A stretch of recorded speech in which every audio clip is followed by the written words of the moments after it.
Good evening, everyone.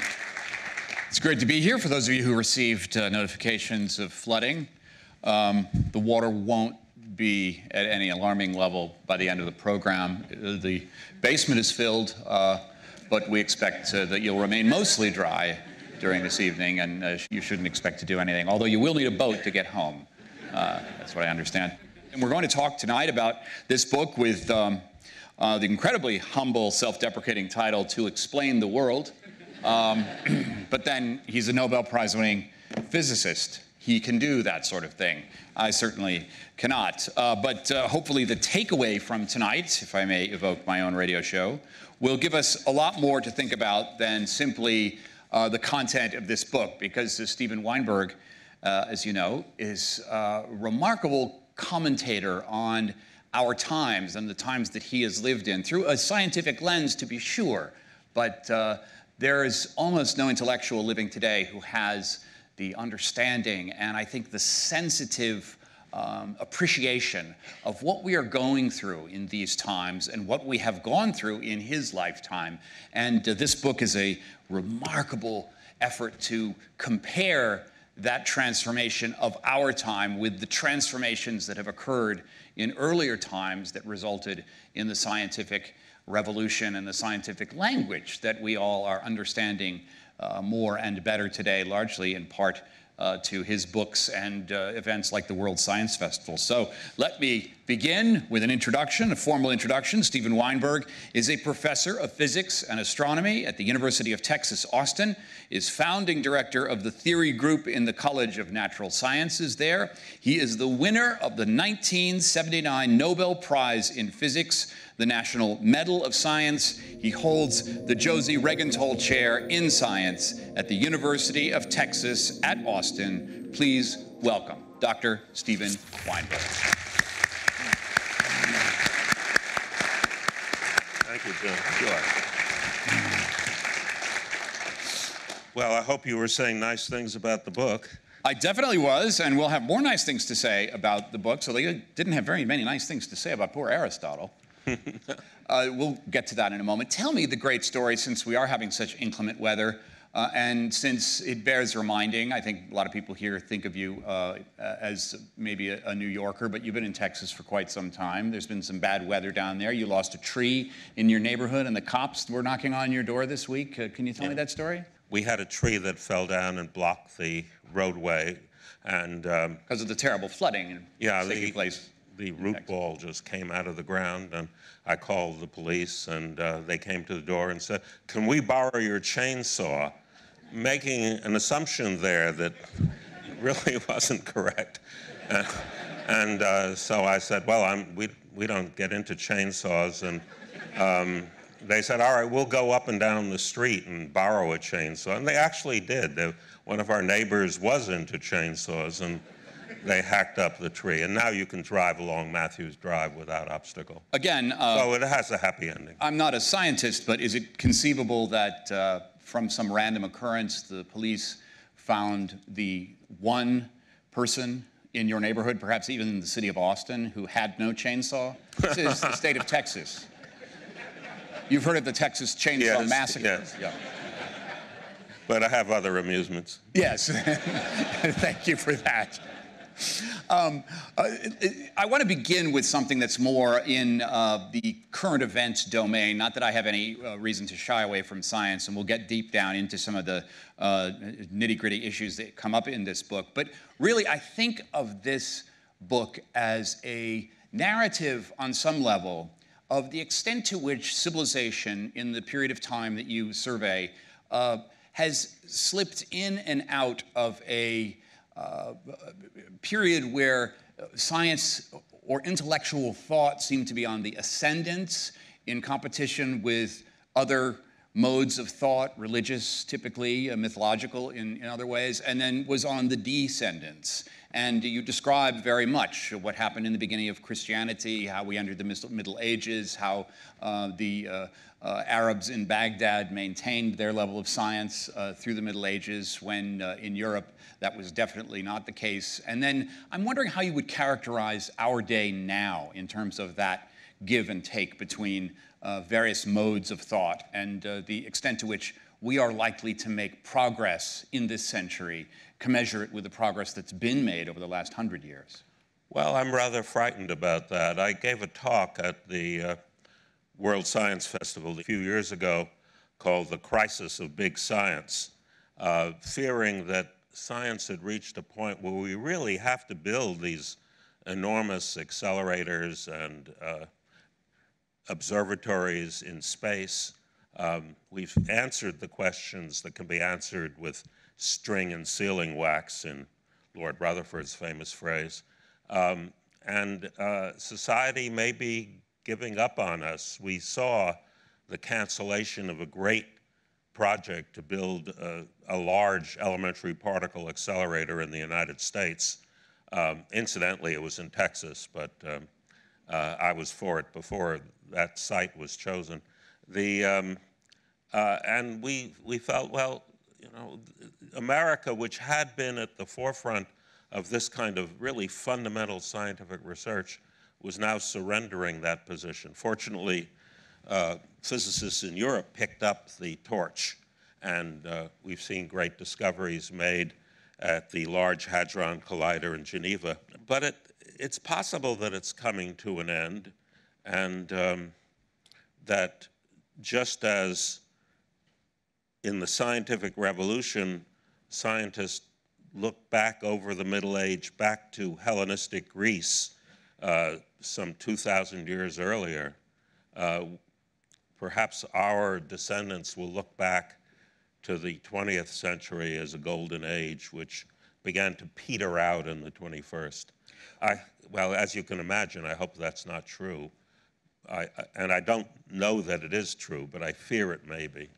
Do you think we're in what might be called the Standard Model epoch, or at the end of the Standard Model epoch in terms of physics? We have a very good theory of all the particles and forces that we can study in the laboratory, which I gave the name the Standard Model, which seemed to me not excessively immodest. I mean, biologists have something called the central dogma, and I was trying to avoid the Weinberg Protocol? Well, I wouldn't say that either. But it works, and in an almost boringly repetitive way, we keep testing it. The discovery of the Higgs boson a few years ago turned out to just fit what was expected. The Standard Model predicts all of its properties except its mass, and it was found with all those properties. And now we know the mass experimentally. It would be tragic if the only thing we did at the Large Hadron Collider or anywhere else was to go on elaborating the verification of the Standard Model. And because the Standard Model is certainly not the end of the story. I mean, no one thinks it is. It has a lot of unexplained features like numerical quantities, ratios of masses. We don't know where they come from. It doesn't include gravitation, which is a big thing not to include. And we're happy with it as far as it goes. We desperately want to go beyond it, and we may not be able to in our lifetimes. So looking at the story that you tell in To Explain the World, you take us back in history. You say right up front that you're not a historian, but you do give us a sense of history through, I think, a very fresh lens. Describe for us your view of the difference between the Greek classical scientists, for lack of a better word, and the Hellenistic pioneers who made so many breakthroughs in astronomy and elsewhere. I think the difference is night and day. The classical era, which is so much admired for its literature, its historiography, its sculpture, was not mature in its development of scientific ideas. Before the time of Aristotle, leading up to and including Plato, there was no idea that you actually had to verify a theory. Theories were proposed for their aesthetic appeal, somewhat like a poet today writing poetry, not expecting anyone to answer the question, is beauty really truth? Is truth beauty? The simple idea of taking a theory and testing it against observation didn't exist, and not because people were stupid, but because it's hard to see that that's what you have to do if you've never seen it done. It's hard to know how to learn about the world. It was a painful thing to figure out. With Aristotle, you begin to have a sense that your ideas have to be verified. For example, he gives arguments to the effect that light travels faster than sound. And he gives arguments why the world is round. Not only theoretical arguments, he had a grand theoretical picture, which is all wrong, but he had observational arguments. The sky, when you travel north or south, begins to look different. The stars rise and set at different times. Those were good arguments. The shadow of the Earth on the moon is not straight, but curved. Aristotle was, to some extent, beginning to play the role of a scientist, but he didn't believe in mathematics. He didn't believe that the use of mathematics played any role in understanding nature. He never did use mathematics. And he had ideas we've had to unlearn, ideas about purpose, that if you really want to understand the meaning of something, you have to understand its purpose. And, there is no purpose in the inanimate world. I'm not sure how much purpose there is anywhere else, but at least in the motion of the planets or the fall of a rock or the burning of a bush, there's no purpose. And it was important to eschew that way of thinking. Aristotle gave us many ideas we had to unlearn in order to make progress in science. What, in your time as a scientist, do you think the greatest unlearning has had to be to make progress in physics, going back, say, 100 years? Not that you go back 100 years, but we're getting there. But, I've read papers that are 100 years. I think we've had to learn better the idea that the world is governed by a unified set of laws, which we don't yet know, but that physics and chemistry are not separate sciences. And even biology, as strongly influenced as it is by historical accidents, like the shapes of the continents and the fact that a comet may have hit the Earth 65 million years ago, biology itself doesn't have independent laws. There's no biological law that says organisms have to evolve to get better. That's a consequence of natural selection acting on inheritable variations, which was really only, although it was stated by Darwin, it was doubted, and it really only became well established with the neo-Darwinian synthesis in the 20th century. So I think that's a big thing. At the turn of the 20th century, people were writing articles about whether physics is finished. And I couldn't understand how anyone could think that because, of course, physicists had not succeeded yet in even beginning to explain chemical laws, why sodium and chlorine form a stable compound, for instance. So how could they think physics was finished? And the answer was they didn't think that chemistry was the job of physics. That was something for the guy down the hall. And the unity of science is something we've learned. I guess you could say we've unlearned the idea that there are separate, independent principles of physics, of chemistry, of biology, all standing at the same level of being equally fundamental. Then staying on something that has a real contemporary relevance, has that affected the academy? Has that affected the way in which departments interact with each other? No, I don't think it has. Should it? Well, no, I don't think it should, actually. I'm the last person in the world who would want all of science being done within the physics department. The chemists and biologists have special skills.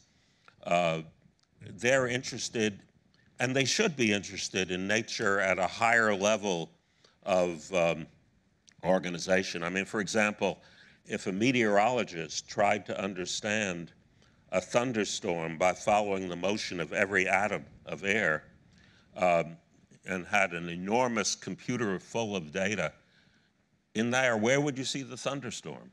I think problems have to be addressed to some extent on their own terms.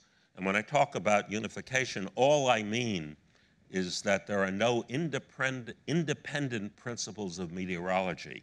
That if a meteorologist tells you it's a general principle that when the pressure drops, it rains, as we saw, that's not an independent law of nature. That's something that can be deduced and must be deduced from the laws of physics. So what is it about the classical era culturally that led the classical scientists and intellectuals to have so missed much that was discovered by the Hellenistic philosophers at the time? Was there something about the nature of Alexandria, for instance, that changed things? Perhaps. It's hard to know what external influences. I tend to take what historians of science call an internalist view. That is, the reason that scientific discoveries get made at a certain point is because the data and the theories have piled up to the point where that's clearly the next thing to do. It doesn't always work that way, and I wouldn't argue that it has to be that way.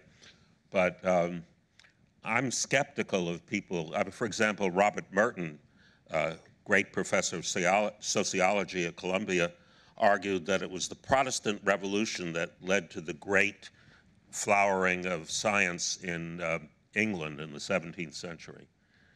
It may be true. I don't know whether that's true, and I'm skeptical about any such argument. Alexandria has been compared to New York. That is,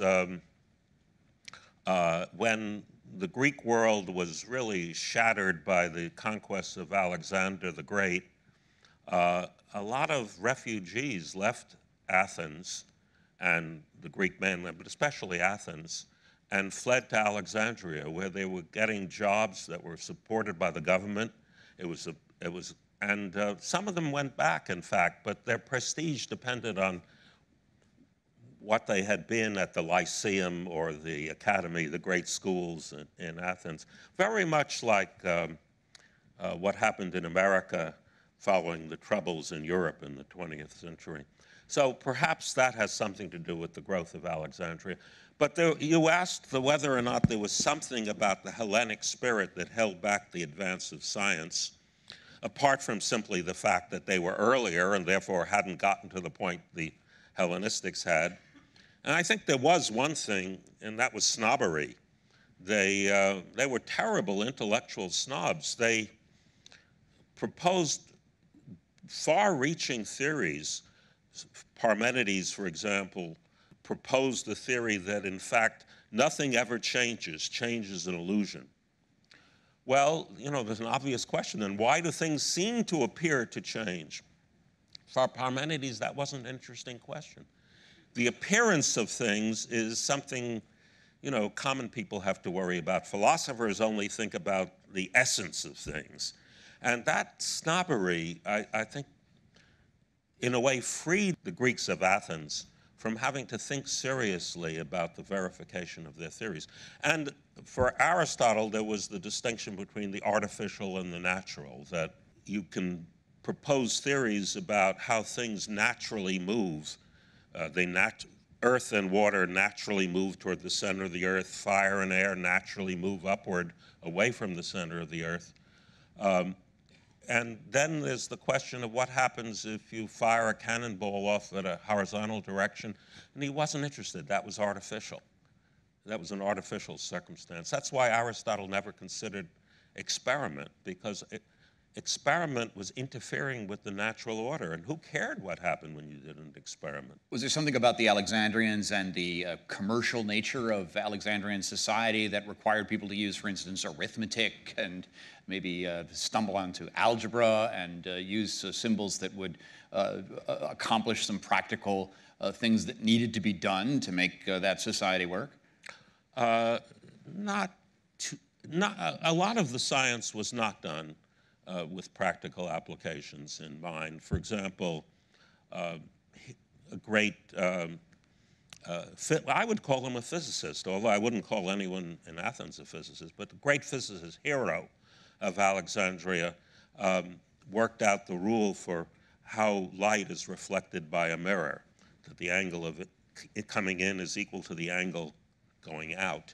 And I don't know that that had any practical importance, but it was a beautiful mathematical demonstration. What about Archimedes? Archimedes, there's no historical evidence that he was really interested in the practical applications of his book on floating bodies. I mean, that allows you to measure the specific gravity of anything and distinguish gold from lead, for example. And there's the famous story of Eureka. It's not clear that he really was concerned with the practical applications. His book certainly doesn't give any evidence of it. There was one science, however, and it was the most important one of all, that was the most developed and that was the most practically useful, and that was astronomy. You might not think astronomy would be the most practical of sciences, but after all, it's astronomy that allows you to tell time, to tell directions on the surface of the Earth, to know what time of the year it is. And if you're crazy enough to believe in astrology, you can predict when planets will be in a certain position in the sky, which was very interesting scientifically, although in fact it didn't have the practical importance they thought it did. And that was the science that was developed mathematically to the greatest height. When Copernicus developed his theory of the solar system, it wasn't based on new observations. It was based simply on the work of the Hellenistic astronomers, just showing that some of the hand-adjusted features, the artificiality of the system of Ptolemy, could be accounted for by recognizing that we view the solar system from a moving platform, the Earth. But Copernicus used no new astronomical data. He used the data of Ptolemy. Why do you think Ptolemy and the people who preceded him had such a difficult time seeing the simple explanation for what they were observing in the sky, trying to figure out the movement of the planets, the movement of the stars, and the phases of the moon, that some planets, the ones closer to the sun than the Earth, move in a very different way than the planets farther away from the sun. But if you maintain a sort of earthocentric view of the universe, you're going to have to reconcile all of this bizarre motions of astronomical bodies. They attempted to do this, but Copernicus looked at it all and said, yeah, but if it's just all going around the sun, duh. Right? I mean, that's kind of what you're saying there. Well, I hope not. That would imply that they were being dumb, and I don't think they were. There was a very good reason to doubt that the Earth was moving, and that is you don't feel it moving. It took tremendous sophistication to realize there's no reason you would feel it moving. That was pointed out in the Middle Ages by French scholars, Jean Buridan and Nicole Orem, who realized that there was no evidence against the Earth moving, that if it was moving, you wouldn't know it, because everything would move together with it. But no one in the ancient world had realized that. Furthermore, Ptolemy gave good practical reasons for doubting that the Earth is moving. He said, if you shoot an arrow straight up, it falls straight down to the point from which it was shot. But if the Earth is moving, it would move underneath the arrow. Now, of course, we understand today that the Earth's motion gives the arrow a momentum. Buridan called it impetus, that would make the arrow move with the moving Earth so that it would fall down to the same spot on the Earth's surface, but not actually the same spot in the relative to the sun. that's very sophisticated. Ptolemy had a good practical argument against the Earth moving. The only person who seriously proposed that the Earth was in motion around the sun in the Hellenistic period was the greatest of the astronomical theorists, Aristarchus of Samos, who figured out a way of telling how large the sun is relative to the Earth. His observations were terrible. His mathematics was perfect. I mean, he got everything right mathematically, but he used observations that were off by orders of magnitude. But even so, he knew that the sun was considerably larger than the Earth. And he exaggerated that by comparing the volumes, not just the radii, which, you know, if the sun's radius is 10 times the Earth, its volume is 1,000 times the Earth. And he emphasized that and thought, although he doesn't say it in the book of his that survived, Archimedes said this about Aristarchus, that he had realized, well, he had proposed that the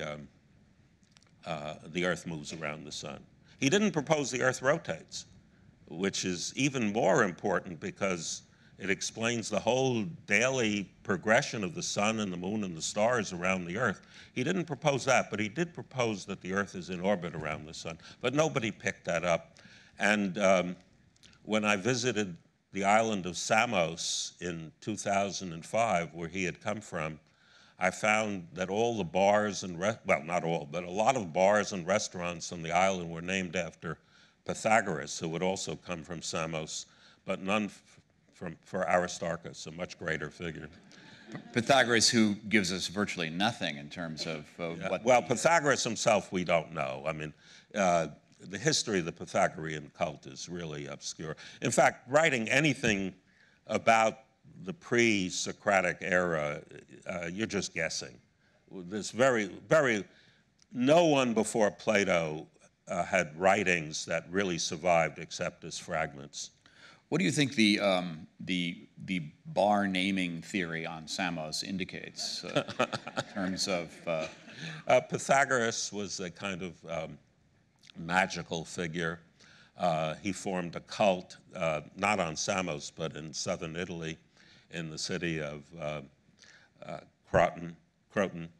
And he assembled a school around him of some of whom were very respectable calculators and astronomers, Hippasos and others, Theaetetus.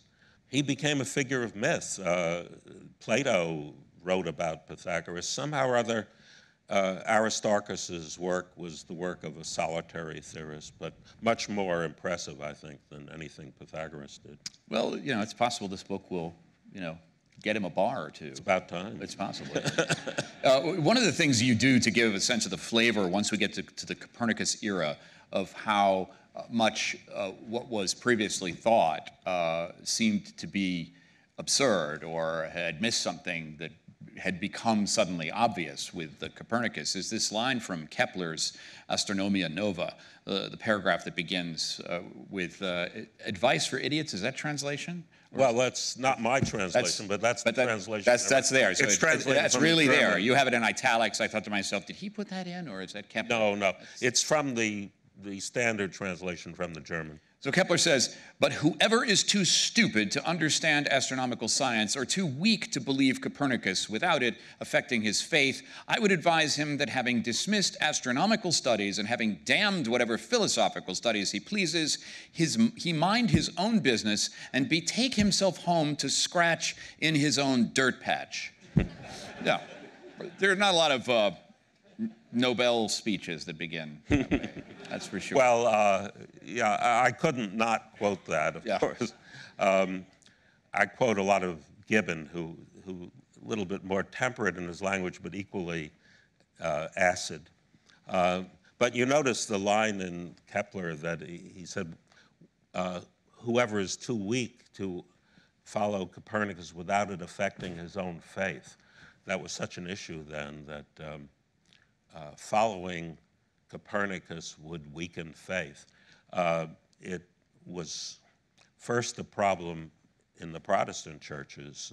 Martin Luther and Melanchthon, his colleague, both had very nasty things to say about Copernicus. And when Galileo first started, it was not the Copernicans who were in trouble, it was the Aristotelians who had problems with the church. But by the time of Galileo, partly because of Galileo, the church had this was the Counter-Reformation, when the church felt its back, the Catholic Church felt its back against the wall, decided to put Copernicus and Galileo and eventually Descartes and many others on the Index of Forbidden Books, from which it was only lifted officially in 1835. It didn't have much effect in France, for example, and the French did not worry about the condemnation of Copernicus. But in Spain, the universities in Spain did not teach Copernican astronomy until relatively recently.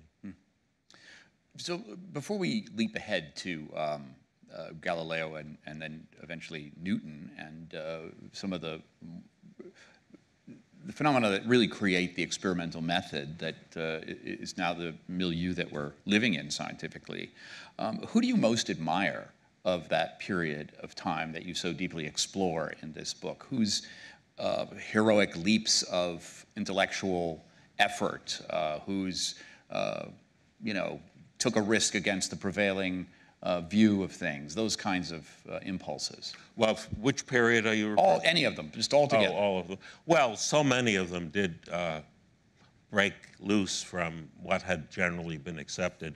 Certainly Galileo, certainly Copernicus, Kepler, my God, to replace circle. Plato had decreed that, and Aristotle had echoed him, that everything above the orbit of the moon moves in circles. And here Kepler was proposing, no, it's not circles, it's ellipses. Furthermore, it's not crystalline bodies that rotate, because that would never produce an ellipse. It's particles moving freely in space on elliptical orbits. That was much more revolutionary then than we can imagine, than it's easy to imagine now. Newton, of course, was the greatest figure of all, in the sense that, although he's a very strange character, and someone I don't think I would like, Newton's opinions, I would not say form the basis of modern views, but his achievement, giving us a theory that's a model for what a physical theory can be and can do, that changed the world. Certainly changed science. The historian Trevor Roper said that it was the success of Newton's theories that eventually led to the end of burning witches. So the greatest achievement of all certainly was that of Newton. And it was all revolutionary. I mean, Newton was tremendously opposed in his own time by Descartes and Leibniz, who were very powerful mathematicians, but whose contributions to science turned out to be illusory. I admire them all tremendously. As far as who I think I would have liked, maybe Christian Huygens, a Dutch physicist, who I thought understood, or at least stated better than anyone else did, what it would be like to do serious mathematical science. He wrote a book about light, Trait de la Lumière, and he said in an introduction to the book that this book is very different from a treatise on geometry, because in a treatise on geometry, you start with unquestioned postulates and then with absolute rigor deduce things about triangles and circles and so on. Whereas I am starting with hypotheses about which I'm not certain.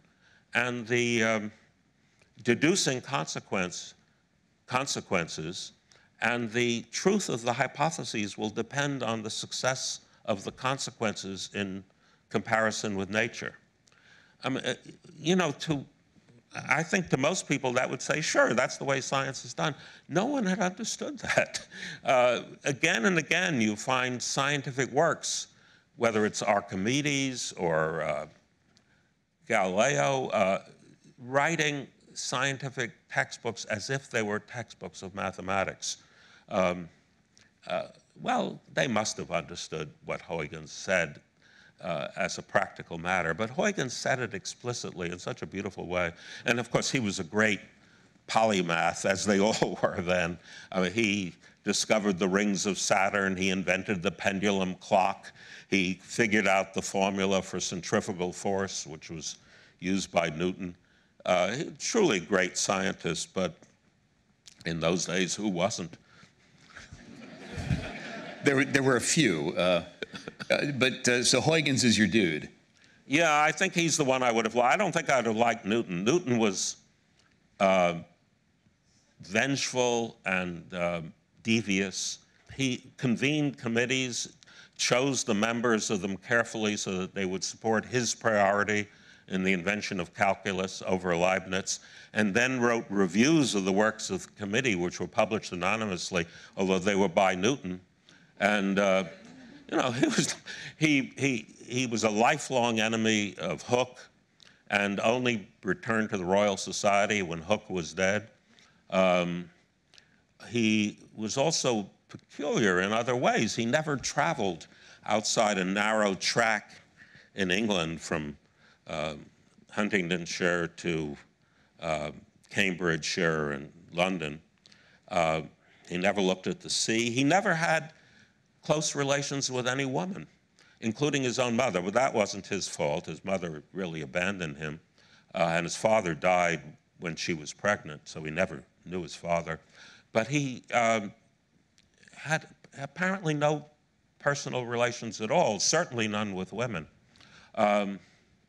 When he died, Voltaire, who was there in England at the time, said that the surgeons announced that Newton had never had relations with a woman, and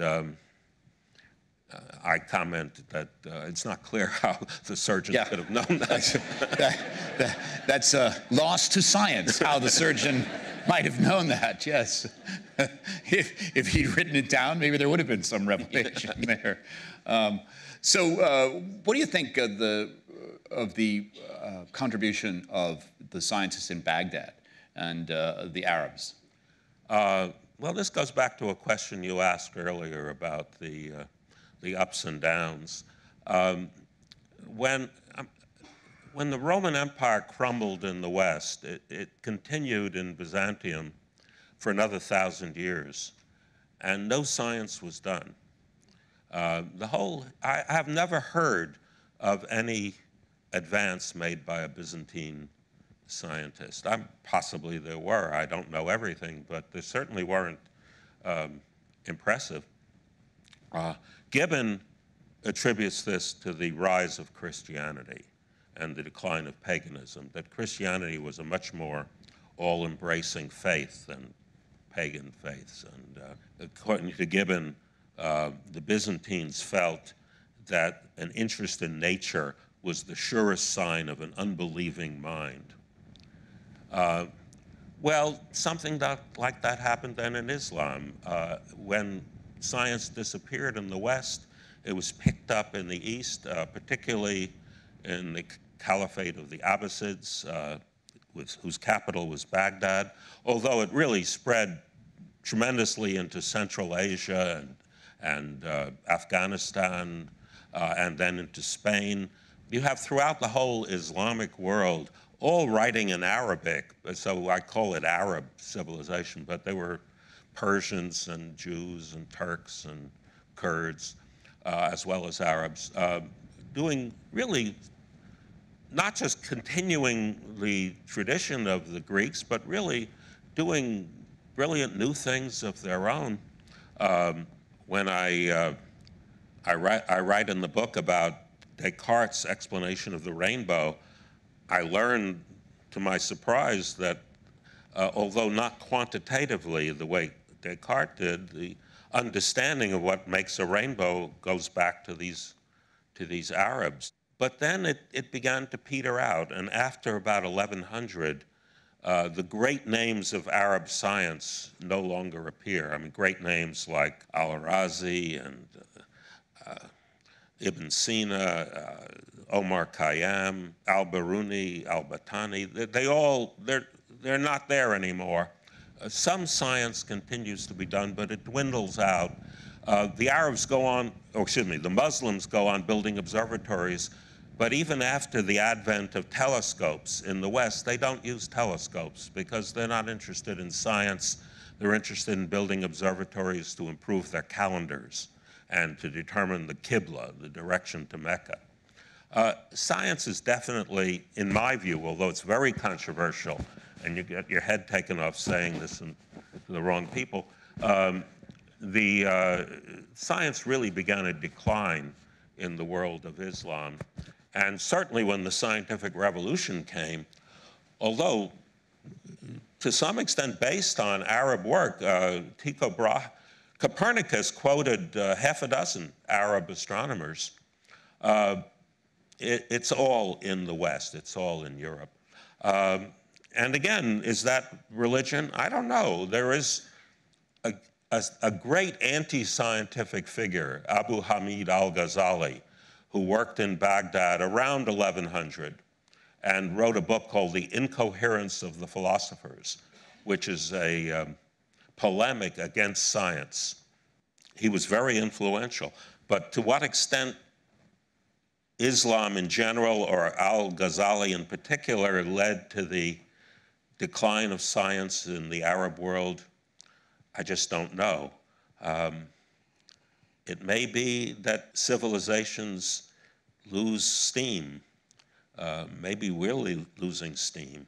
When you compare the public works, this has nothing to do with science, but it's the same sort of thing in a way. The public works that were being built in America in the 30s and 40s and 50s, the great dams and bridges and the interstate highway system, and the fact that now they're crumbling without the public being willing to spend the money to continue that effort, it does give you a feeling of a civilization in decline.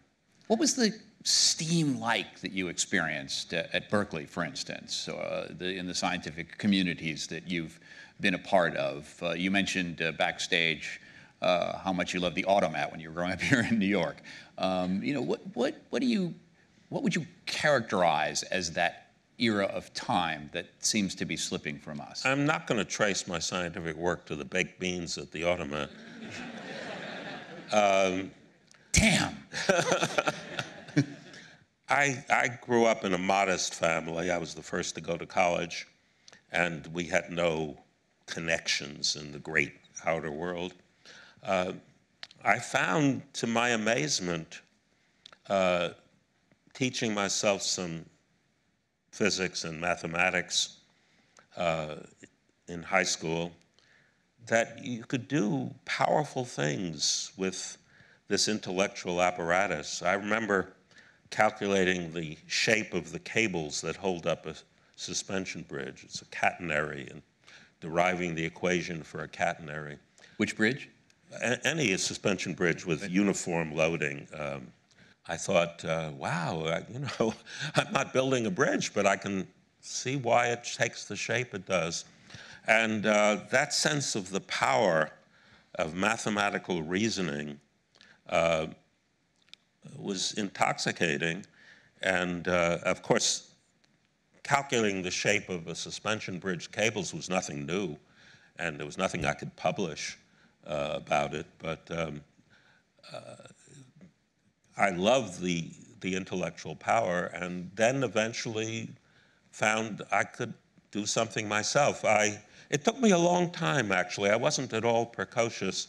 In college, the idea of doing anything new seemed infinitely difficult because there was all that work out there that had already been done, and I hadn't learned it all. And I thought you had to learn everything in order to do anything new. And then when my wife and I got married, we decided for purely romantic reasons to spend our first year in Europe, and I went to the Niels Bohr Institute at Copenhagen with a bag of books that I was going to read, again thinking I wasn't going to do anything original. And they said, well, no, everybody here is doing research. You've got to start doing research. I said, you're kidding. I don't know how to do anything new. And one of the professors there, who died recently, Gunnar Chalane, actually suggested a research problem. And I didn't know much about the subject, but by God, I could do the problem, and did it and got a paper published. And so by the time I arrived back in graduate school at Princeton, I felt like a grown-up. And I'd made that transition from being a student to being a grown-up. And it was really a difficult transition, which, you know, it's like getting rid of your skin, like a snake getting rid of their skin.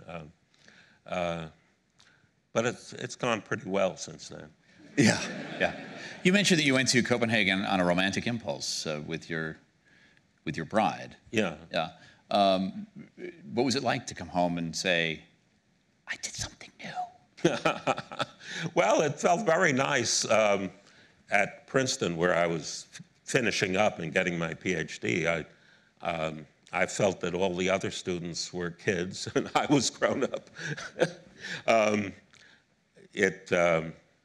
I think I had to explain to my father why, when I published the article in the Physical Review, I wasn't paid an author's fee.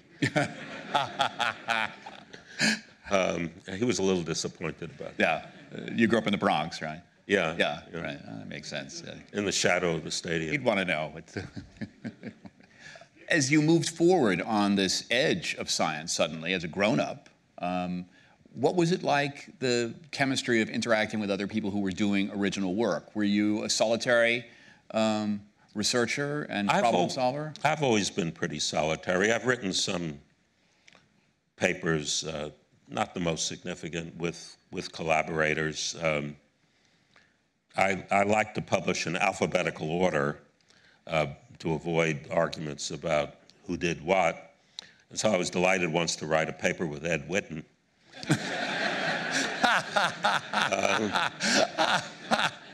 But I don't collaborate well, mostly because I like writing, and whoever else collaborates with me, I always like to write the paper. So why not just write it? But I love the sense of collaboration that we talk a common language, and when I talk to other physicists about what they're doing, about what I'm doing, we understand each other. And I love that, being part of a circle of fellow workers. I remember when I was in high school, I saw the movie The Red Shoes. And of course, it's a gorgeous movie and bowled over by the music and the dancing. But one of the things that got me about The Red Shoes was the sense that there was the set designer and the composer and the choreographer, and they were all working together, and they all knew what each other were doing, and they spoke a common language. And I thought that was wonderful. And you feel a little bit like that in physics, especially when a theorist talks to an experimentalist, because we have very different skills, but we're all interested in the same questions. As someone who writes so eloquently about the importance of the experimental method in advancing civilization, you decided early on in your career that you're going to be a theoretical dude. You're going to keep the experiments out of your work. I had started experimentally with a chemistry set and making stinks and bangs in my Bronx apartment. But I certainly wasn't dreaming of doing anything original. I don't have the skills of an experimentalist or the patience. You know, when I think of the years it takes to get those experiments done, I couldn't do that. Also, you can't do it at home. I work at home looking out at Lake Austin, and with my wife working in her office down the hall, and our cats available for petting. That's one of the reasons I gave up consulting and for defense work, because when you're doing classified research, you can't do it at home. And that's why I turned to writing books, because you can do that at home. I did not know that. And the Super Collider doesn't fit even in a Texas garage. Yeah. Yeah. So tell me about this question of fine-tuning a theory, and where do you think fine-tuning exists in some of the physical theories now on cosmology that maybe have some strange math in them that needs to be worked out? My wife told me that fine-tuning sounds like something good, like if you fine-tune a piano. Fine-tuning, the way physicists use the phrase, and I'm being told to use the word hand-tuning, is artificially arranging a theory for no particular reason except to make things equal that we observe to be equal, but with no fundamental understanding. I mean, a classic example of fine-tuning is the Ptolemy's theory of epicycles, which worked very well observationally, but depended on the center of the epicycle of Mercury and Venus going around the Earth exactly once a year, always remaining on the line between the Earth and the Sun. That, with no understanding why it should be so. That was just the kind of fine-tuning that appalled Copernicus and that led him to his theory. Today, a lot of the progress of physics in the development of the Standard Model was observing fine-tuning and getting rid of it. But we face one big fine-tuning problem, that is in the energy of empty space, which sounds like a non-problem, but in quantum mechanics, you can't ignore the fact that there are quantum fluctuations in all fields which give empty space an energy. It's not in individual particles, it's just there in space itself, which affects the gravitational field of the universe and hence the way the universe expands.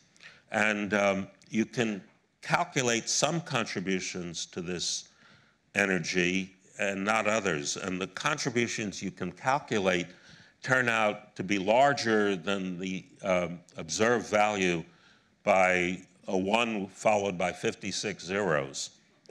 And that's not a problem because you can assume that the things you can't calculate just cancel that to an accuracy of 56 decimal places. Now, that is fine-tuning, super fine-tuning, and we just can't accept that. The world is not artificially arranged to make that cancellation. There has to be a reason for it. And a lot of physicists have spent a lot of time trying to figure out why that's true. But it's the same kind of abhorrence of fine-tuning that led Copernicus to take the sun rather than the Earth as the center of the solar system. This book tries to describe what is, in some sense, a motive, although you've described a lot about pointlessness here, a motive for all scientists collectively to explain the world here in the title.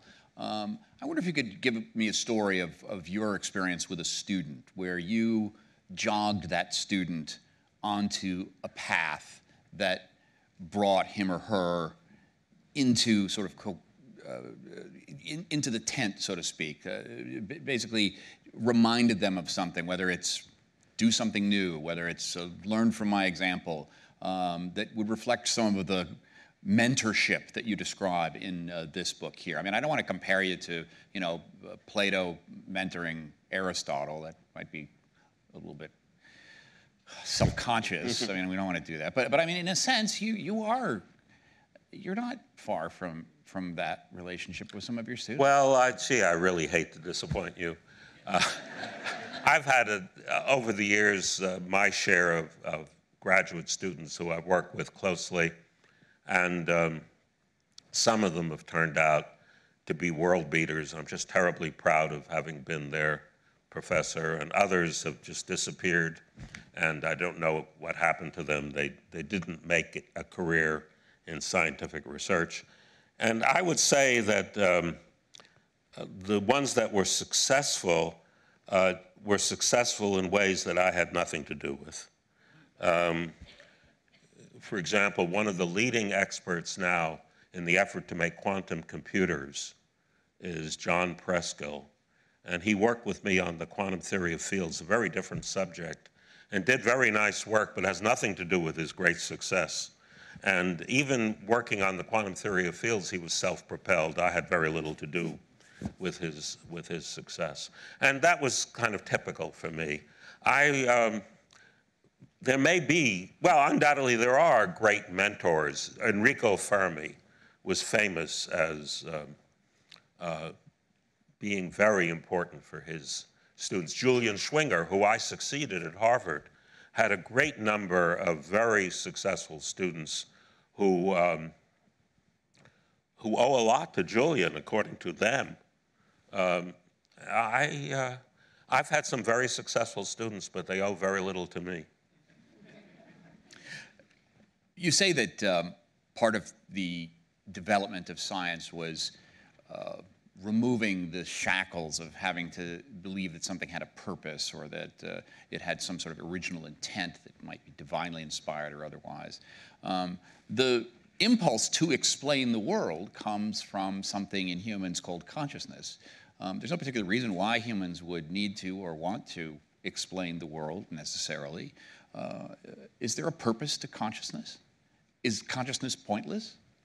Well, I think everything's pointless. In the sense that there's no point out there to be discovered by the methods of science. It's not to say that we don't create points for our lives. For many people, it's their loved ones, living a life, helping people you love. That's all the point that's needed for many people, and it's probably the main point for me. And for some of us, there's a point in scientific discovery and other points, but these are all invented by humans, and there's nothing out there that supports them. And it's better that we not look for it. In a way, we're freer. In a way, it's more noble and more admirable to